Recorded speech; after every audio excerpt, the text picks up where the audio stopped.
Bonjour à tous, cette vidéo est la première d'une série de 4 vidéos portant sur la monnaie.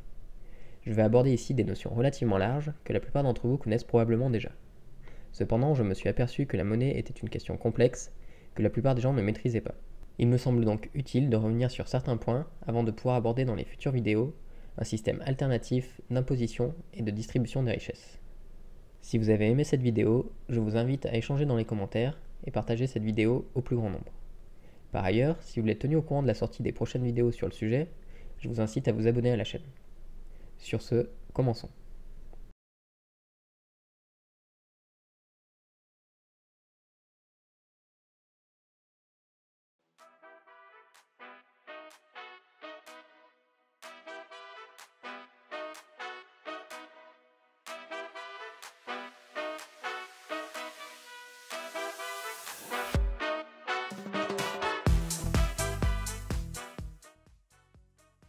Je ne vais pas refaire ici l'histoire de la monnaie, mais juste revenir sur les choses essentielles à connaître pour comprendre la proposition de système monétaire que je ferai au cours de la troisième vidéo de cette série.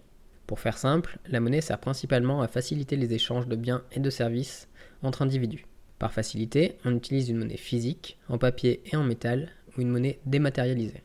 La monnaie est dite fiduciaire, venant de fiducia, voulant dire confiance en latin. En effet, nous sommes tous convaincus de pouvoir obtenir des biens ou des services en échange des billets et des pièces que nous possédons, ou de plus en plus fréquemment lors de transferts informatiques de données bancaires. Cette confiance est assurée par l'État. Pour définir ce que l'on peut obtenir avec une certaine quantité de monnaie, celle-ci se voit attribuer une valeur qui permet à un temps donné de disposer d'un pouvoir d'achat donné.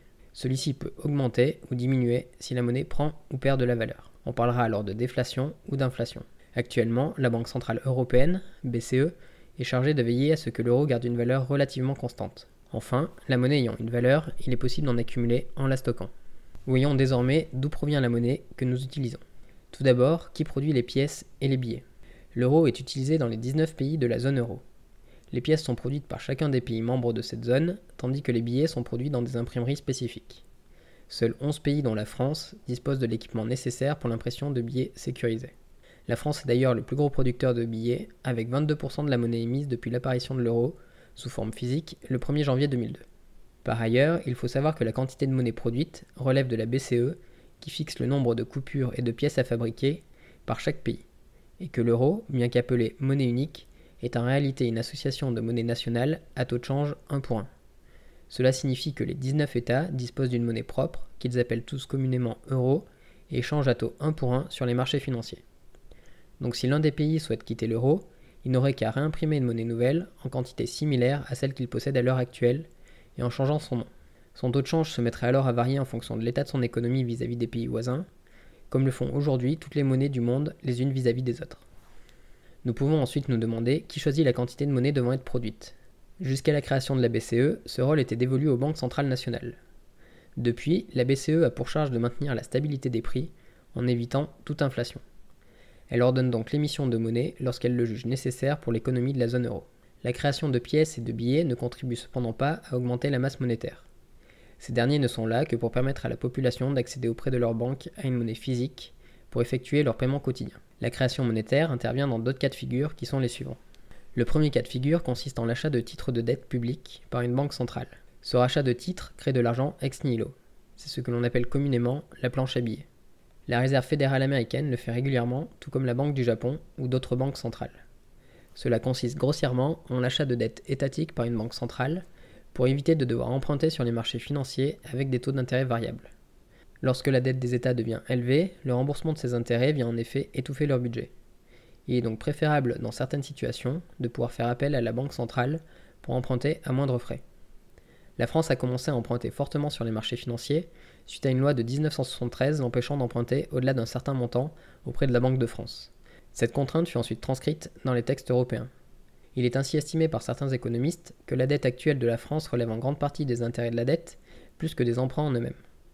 Contrairement à une idée reçue, il faut savoir que ces intérêts ne vont pas dans la poche de riches particuliers. En effet, en 2014, 20% de la dette permettait notamment de financer les assurances vie des Français.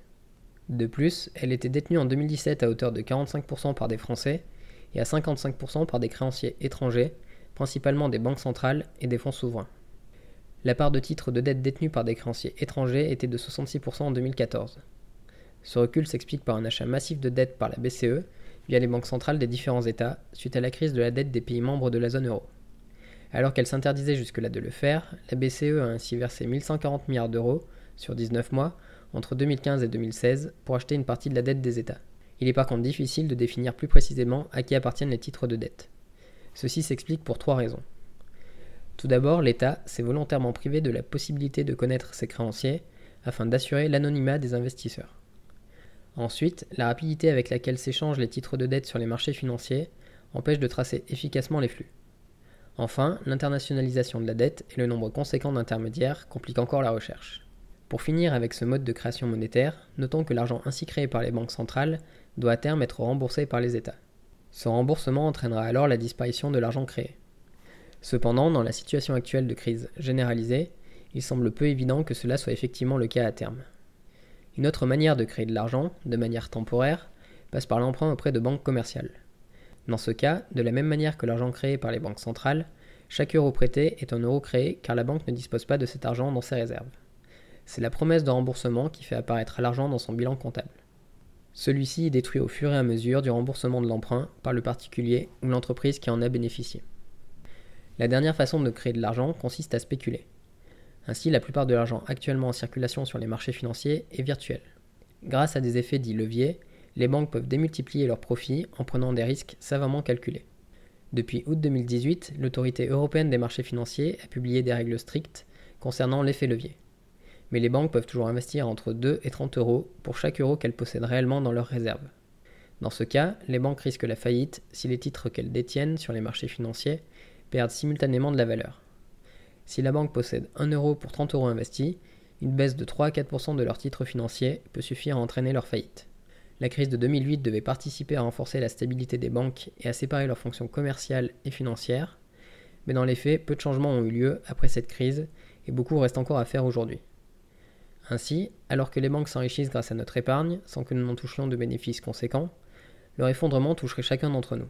À moins d'une intervention des États similaire à celle de 2008, et donc à une augmentation massive de la dette publique, la faillite des banques entraînerait la disparition de l'argent déposé sur les comptes en banque. Je ne fais ici qu'effleurer le sujet concernant la création monétaire, je vous incite à vous renseigner par vous-même si vous souhaitez mieux comprendre la création d'argent par la dette ou la spéculation. Je vous conseille notamment pour cela la chaîne Eureka, abordant de façon très pédagogique de nombreuses questions économiques complexes. Nous verrons dans la prochaine vidéo quelles sont les différentes sources de revenus et comment ceux-ci sont redistribués entre les individus via les impôts et les taxes. Voici donc ce que je voulais traiter aujourd'hui dans cette vidéo. Je sais que certaines notions complexes n'ont été qu'effleurées et que certains points ont été abordés de façon approximative, mais il me semble que je n'avais pas besoin d'approfondir plus pour la compréhension des futures vidéos. Encore une fois, si cette vidéo vous a plu, n'hésitez pas à mettre un like, à la partager ou à mettre un petit commentaire pour m'aider à progresser. Sur ce, à bientôt!